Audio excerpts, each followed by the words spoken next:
Bonjour, je m'appelle Émilie Perrotto, je suis artiste et je pratique la sculpture depuis une vingtaine d'années. J'envisage la sculpture comme le médium de rencontre mentale et physique entre un corps humain et un corps plastique dans un espace défini. Mon travail établit des réciprocités d'apport entre moi-même et les personnes que j'implique dans la production des sculptures. Des relations de confiance, de soins et de responsabilité se nouent autour des sculptures qui deviennent des objets sociaux. Cela permet une expérience active de la sculpture, ainsi qu'une réflexion sur la notion d'autorat, sur le positionnement social de l'artiste et le statut de l'objet d'art.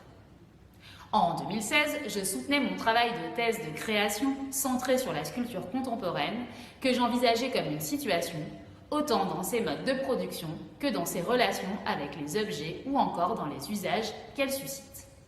Ce travail m'a amené à définir plusieurs notions comme celle de situation sculpturale ou encore comme celle de sculpture d'usage.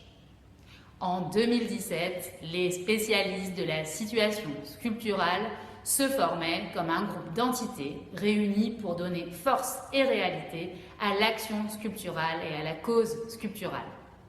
Aussi, je partage mes recherches avec les spécialistes de la situation sculpturale et je prends part à leurs réflexions et à leurs actions. J'ai également accepté de leur prêter mon identité, mon visage et ma voix lorsque cela est nécessaire à la cause sculpturale. Afin de nourrir perpétuellement leur définition de la situation sculpturale, les spécialistes de la situation sculpturale construisent un glossaire des mots nécessaires à l'élaboration des situations sculpturales. C'est ce glossaire que je me propose aujourd'hui de lire de façon transversale et lacunaire à partir du site internet situationsculpturales.com.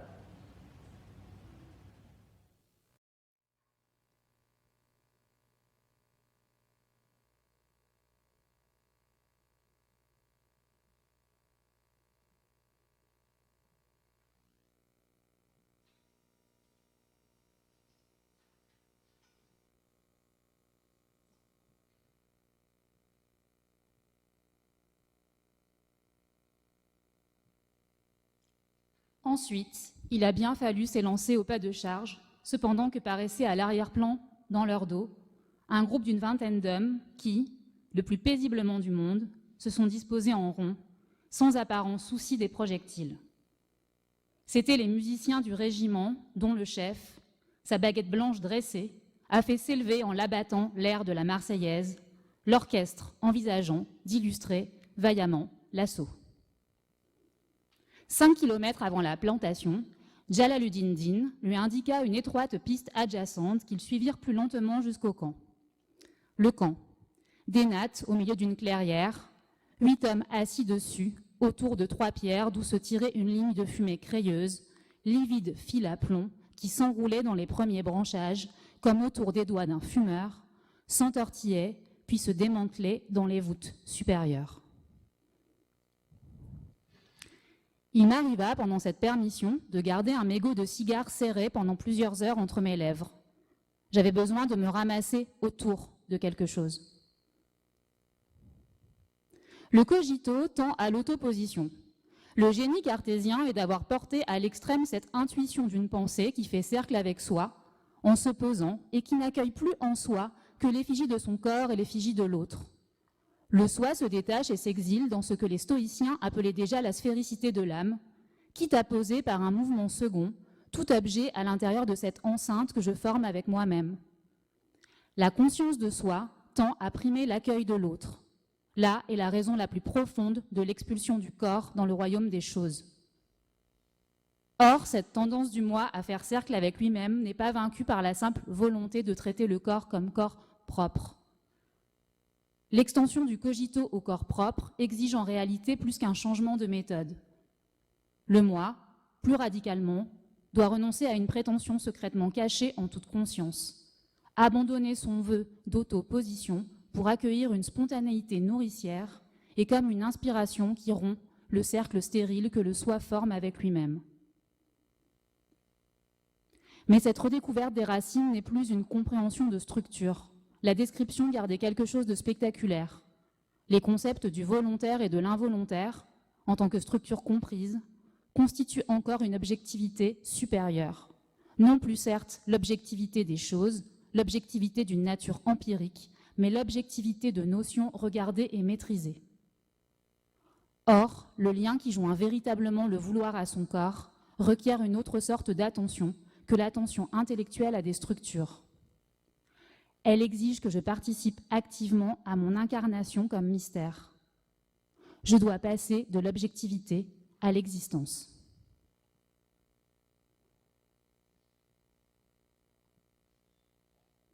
Elle regardait à nouveau sa montre. Les autres seraient bientôt là, on était mercredi. C'était le jour de leur réunion hebdomadaire. Si elle avait pu choisir, les réunions auraient toujours eu lieu le mercredi. Ainsi, il y aurait eu une plus grande régularité. Mais son emploi du temps professionnel ne le permettait pas. C'était ainsi, elle n'y pouvait rien. Elle avait disposé les 5 chaises en cercle, 5 personnes à la fois. C'était le maximum. Autrement, l'intimité risquait de se perdre. Finalement, et je donne ici ma réponse la plus directe à la question de savoir comment résoudre les problèmes d'asymétrie de care, le care est meilleur quand il est exercé de manière démocratique. 2 têtes valent mieux qu'une, dit le proverbe. La triangulation est une forme plus efficace de navigation et de recherche. Le modèle dyadique du care n'est pas seulement inadéquat. Il n'est pas, d'un point de vue normatif, un bon modèle de care. Le care, comme d'autres aspects de la vie humaine, tire bénéfice d'être accompli par le plus grand nombre. Alors qu'il y a une limite à l'extension de tout cercle donné de care, il existe des façons d'essayer de s'assurer que les cercles de care sont assez larges pour garantir une offre suffisante de qualité. D'autre part, après avoir étudié attentivement les crashs d'avions, les formateurs des pilotes ont remarqué que si les membres d'équipage s'en tenaient à la compréhension de la situation offerte par le pilote, ils étaient souvent incapables de corriger une erreur. Une fois que les pilotes et les membres de l'équipage ont appris à reconnaître leurs erreurs, à comprendre que les erreurs ne sont pas des signes de faiblesse mais qu'elles sont naturelles, ils pouvaient travailler à résoudre les problèmes de manière plus efficace dans le cadre d'une hiérarchie plus aplanie. L'aplanissement des hiérarchies fournit de meilleures chances de prévenir des erreurs sérieuses. En fait, beaucoup des théories utopistes ne permettent pas que les enfants soient élevés par leur famille. Ce qui vient d'être développé paraîtra sans doute banal, mais il n'est guère possible de l'exclure d'une discussion portant sur l'observation des choses de mon environnement. Car voici au fond ce que tout cela signifie. Jamais je ne puis considérer les choses de mon environnement dans une solitude authentique, c'est-à-dire dans la situation, moi et les choses. Pour que je voie quoi que ce soit, il faut toujours qu'il y ait un autre. Par exemple, l'autre qui m'a enseigné à jouer aux échecs, ou l'histoire, ou la botanique. S'il n'y avait pas cet autre, il n'y aurait tout simplement pas de choses pour moi, car je ne les verrais pas. Non seulement je ne verrais pas les échecs comme jeu d'échecs ou comme phénomène historique ou comme produit en bois, mais je ne pourrais tout simplement pas les apercevoir. Dès lors, il ne suffit pas de dire que je suis toujours entourée des choses, encore convient-il d'ajouter en toute banalité que les autres sont toujours présents.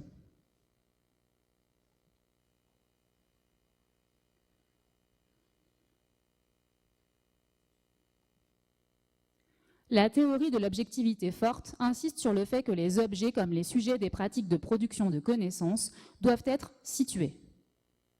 Situer ne consiste pas à lister des qualificatifs ou à assigner des labels tels que la race, le sexe et la classe. La localisation n'est pas la décontextualisation, ce que le concret est à l'abstrait.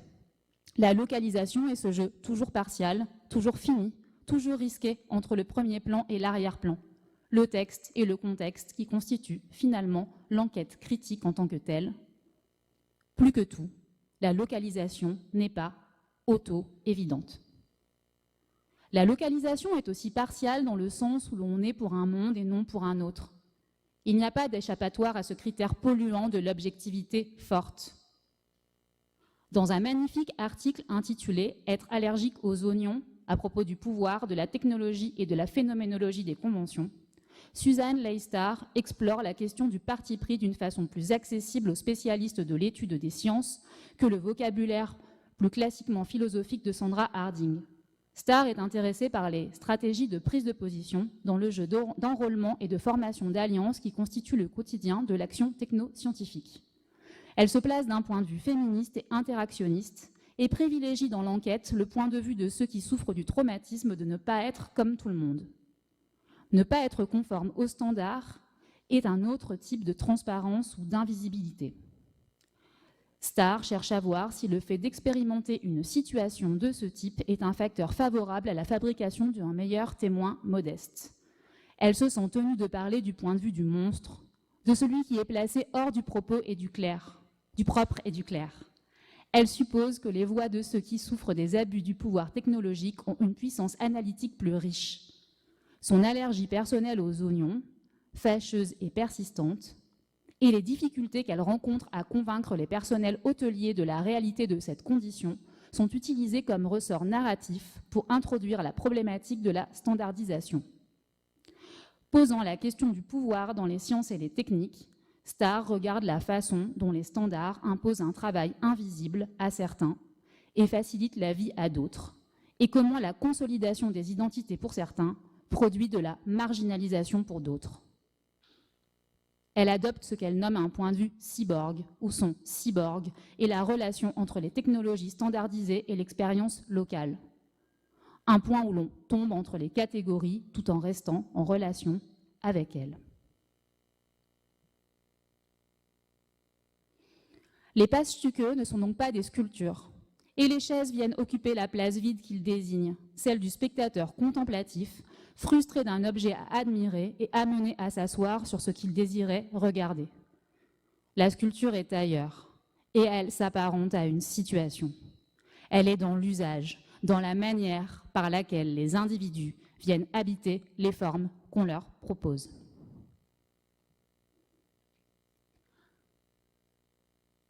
Heidegger observait notoirement que la meilleure façon de comprendre un marteau n'est pas de le contempler fixement, mais de s'en saisir et de l'utiliser. Il considérait ce simple fait comme un élément fondamental de notre rapport au monde en général. Pour lui, le souci de connaître les choses telles qu'elles sont en elles-mêmes était une préoccupation fallacieuse liée à une dichotomie entre sujet et objet étrangère à notre expérience. Les choses ne se manifestent pas à nous comme de purs objets sans contexte, mais comme des instruments de notre action, le marteau, ou des invitations à agir, le bel inconnu ou la belle inconnue, inscrits dans une situation intramondaine spécifique.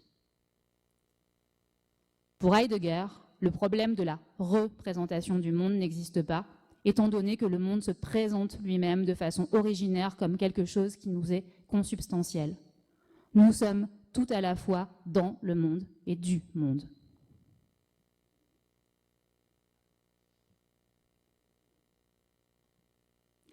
En revanche, l'expérience de l'œuvre se fait nécessairement dans le temps. L'intention est diamétralement opposée à celle du cubisme qui se préoccupe de présenter des vues simultanées sur un seul plan. Certaines de ces œuvres nouvelles ont élargi les limites de la sculpture en mettant davantage l'accent sur les conditions mêmes dans lesquelles certaines sortes d'objets sont vus. L'objet lui-même est soigneusement placé dans ces nouvelles conditions pour n'être plus qu'un des termes de la relation. Il fallait rejeter l'objet plaisant pour les sens, riche de rapports internes serrés. S'il est vrai qu'il faut tenir compte de nombreuses considérations pour maintenir l'œuvre à sa place dans une situation élargie, cela ne dénote pas un manque d'intérêt pour l'objet proprement dit. Mais ce qui importe à présent, c'est de parvenir à un contrôle accru de la situation tout entière et ou à une meilleure coordination. Ce contrôle est nécessaire si l'on veut que les variables objet, lumière, espace et corps humain puissent fonctionner. L'objet proprement dit n'est pas devenu moins important. Simplement, il n'est plus suffisant à lui seul. Alors que j'enseignais à la Cooper Union, au tout début des années 50, quelqu'un m'avait dit comment aller sur un tronçon encore en travaux de l'autoroute du New Jersey. J'emmenais 3 étudiants avec moi pour aller des Meadows jusqu'au Nouveau-Brunswick. Il faisait nuit noire et il n'y avait ni lumière, ni accotement balisé, ni ligne, ni rampe, rien, à l'exception du bitume sombre qui se déroulait dans un paysage de plaine, bordé au loin par des collines, mais ponctué de cheminées, de tours, de fumée et de lumière colorée. Ce trajet fut une expérience révélatrice. La route et une grande partie du paysage étaient artificiels, et cependant, on ne pouvait pas parler d'œuvre d'art. Pourtant, cela produisit sur moi un effet que l'art n'avait jamais produit. Je ne suis d'abord pas pourquoi, mais je me libérais de bien des idées que j'avais eues sur l'art. Il semblait qu'il y eût là une réalité qui n'avait jamais pu s'exprimer dans l'art. Sur la route, j'avais vu une espèce d'arrangement, d'organisation, mais qui n'était pas socialement reconnu. À part moi, je pensais, il est évident que c'est la fin de l'art. Beaucoup de peintures ont vraiment l'air picturales après cela. C'est une expérience impossible à cerner, il faut la vivre. J'ai découvert plus tard, en Europe, des pistes d'atterrissage désaffectées, œuvres à l'abandon, paysages surréalistes sans fonction, mondes fabriqués, totalement dénués de tradition. Le paysage créé artificiellement, hors de tout précédent culturel, a commencé à m'obséder.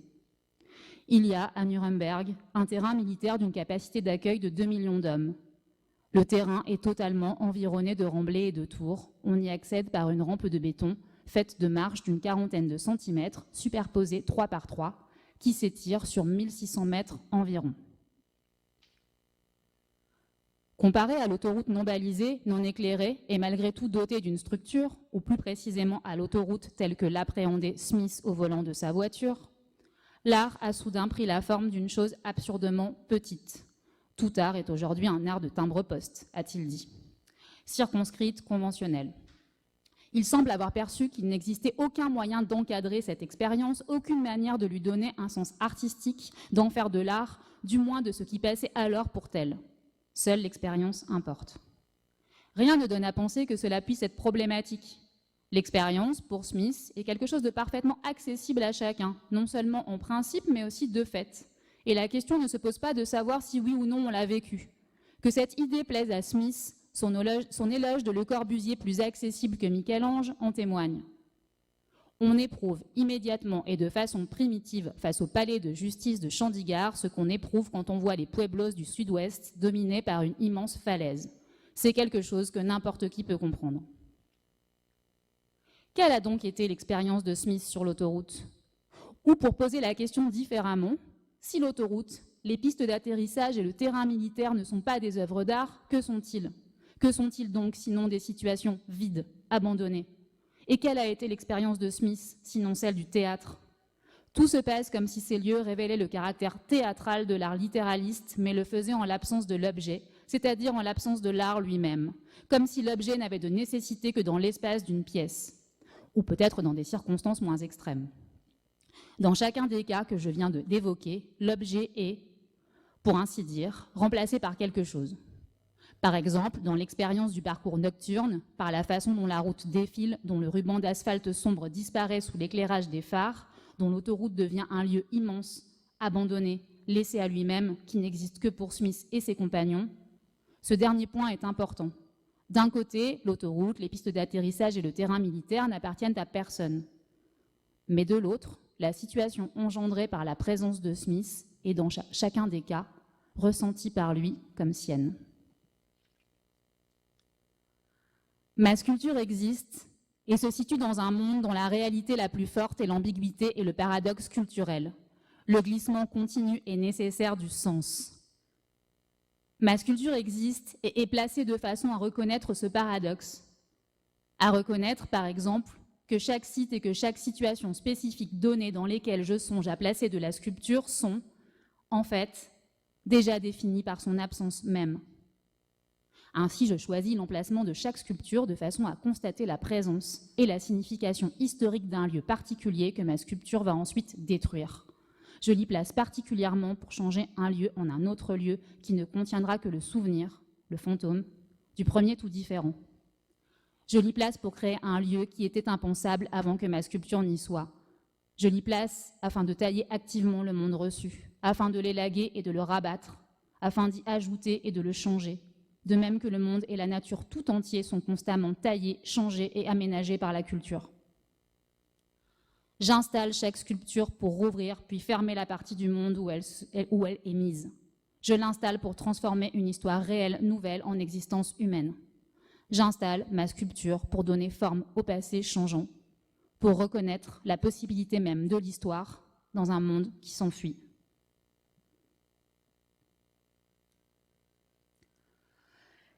Si cet atelier devint aisément au fil des jours une installation donnant corps à des scénographies mouvantes et déplaçables, en expansion perpétuelle dans le temps et l'espace, c'est qu'une partie de son rôle fut peu à peu d'absorber ce qui vient de l'extérieur.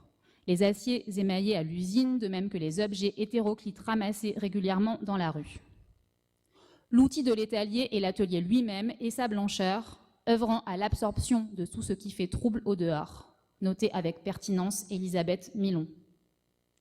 Car durant les heures qu'elle a passées dans son atelier à déplacer ses tôles, à prévoir des arrangements inédits, Laura Lamiel a découvert que les objets les plus humbles du quotidien, une chaise, un bol contenant de la peinture noire, un gant oublié sur un rebord d'une fenêtre, pouvaient dialoguer avec une extrême intensité avec les surfaces.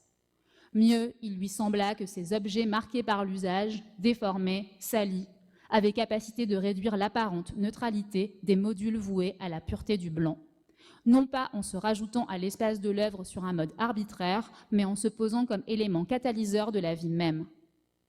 La force particulière de l'expérience proposée par les dispositifs imaginés par Laura Lamiel tient autant à la vision d'une situation inhabituelle qu'à l'immersion soudaine dans un espace qui rayonne de la présence, de l'absence.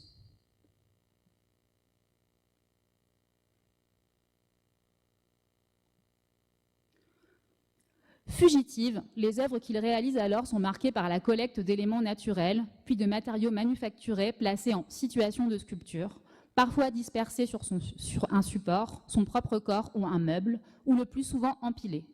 Ces déambulations, dans Londres qu'il traverse pour se rendre à Wimbledon tout d'abord, puis au Royal College et dans la campagne où il se passionne pour la géologie et entreprend une collection de fossiles, sont à la source de sa création qui restera marquée par ces trois pôles.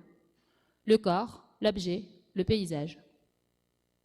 Singulièrement, sa pratique allie la démarche du promeneur et l'on pense aux dérives citadines des situationnistes comme aux marches existentielles de Stanley Brown, à la méthode du scientifique, géologue ou entomologiste.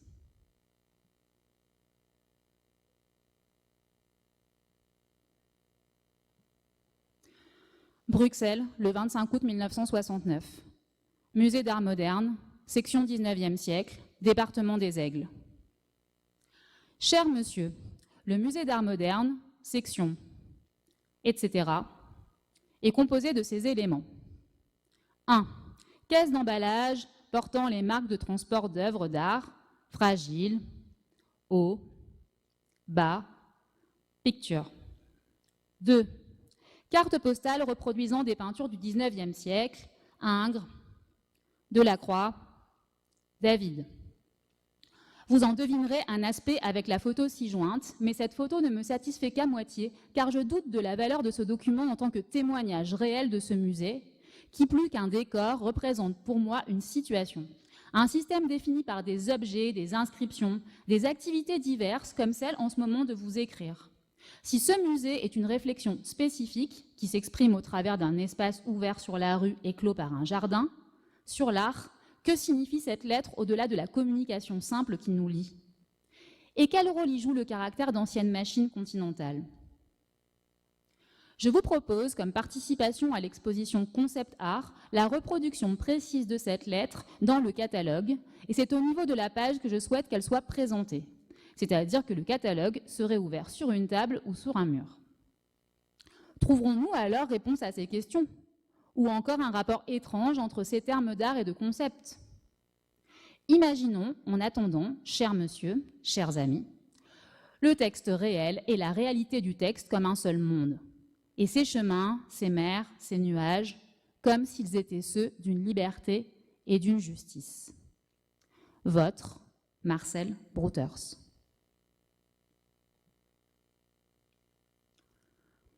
Je crois qu'il serait erroné de ne voir dans cette bibliothèque qu'un service public. Cela supposerait l'existence d'un public, et Martha écrivait dans les années 80 qu'elle voyait précisément s'opérer la transformation du public en un agrégat de consommateurs. Je crois qu'aujourd'hui, le processus est à peu près achevé. Il est donc bien difficile de parler de public au sens d'un groupe important de sujets citoyens capables d'agir politiquement. Le projet s'adresse d'abord à un public de professionnels, artistes, conservateurs et historiens de l'art. C'est un public international, ce qui explique sans doute pourquoi ce projet a beaucoup voyagé. À New York, c'était dans notre devanture. Du dehors, cela ressemblait beaucoup à une boutique de livres d'occasion, très East Village Books, dans ce genre-là. De nombreux passants s'arrêtaient et demandaient si les livres étaient à vendre. Ils partaient assez rapidement, une fois mis au courant que c'était une bibliothèque d'artistes et que rien n'était à vendre. Par ailleurs, nous accueillons un grand nombre de personnes qui lisaient ou regardaient les livres pendant des heures. À Berlin, de nombreuses personnes sont venues plusieurs heures chaque jour et pendant plusieurs mois. Imaginez une exposition dans laquelle le public passe régulièrement un temps incroyable et où il n'y a virtuellement aucun objet d'art. Vraiment étrange. C'est très important pour moi. Essayez de penser à des situations dans lesquelles la dynamique normale de consommation et de divertissement accéléré peut être renversée. Si vous faites allusion à cela en parlant d'alternatives critiques, alors le projet de Martha Rosler Library y participe.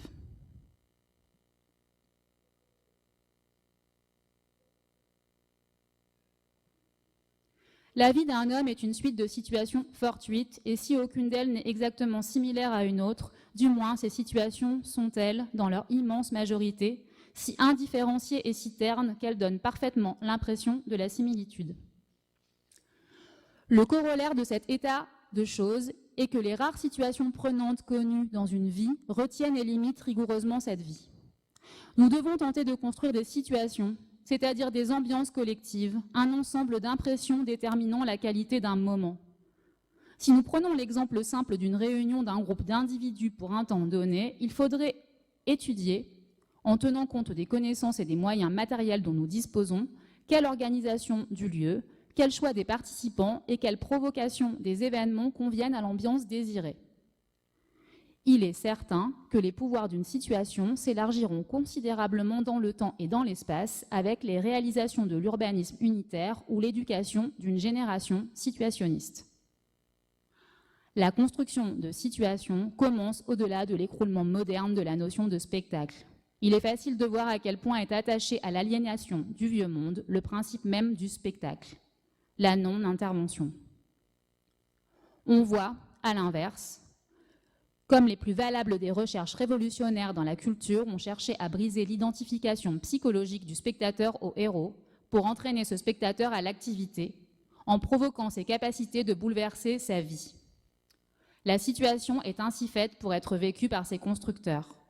Le rôle du public, sinon passif, du moins seulement figurant, doit y diminuer toujours, tandis qu'augmentera la part de ceux qui ne peuvent être appelés des acteurs, mais dans un sens nouveau de ce terme, des viveurs.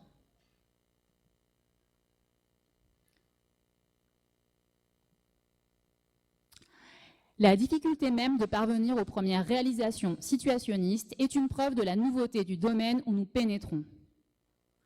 Ce qui change notre manière de voir les rues est plus important que ce qui change notre manière de voir la peinture. Nos hypothèses de travail seront réexaminées à chaque bouleversement futur, d'où qu'ils viennent.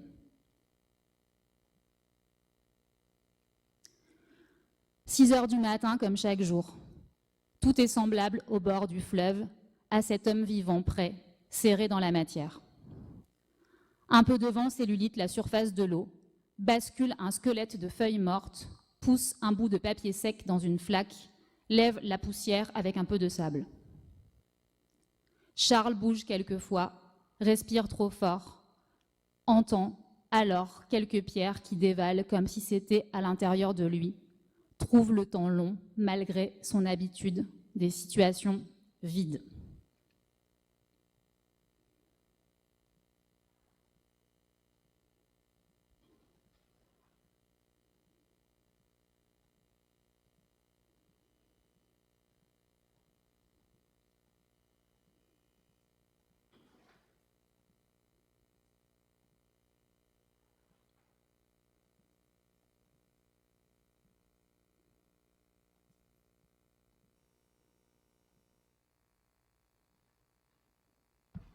Merci.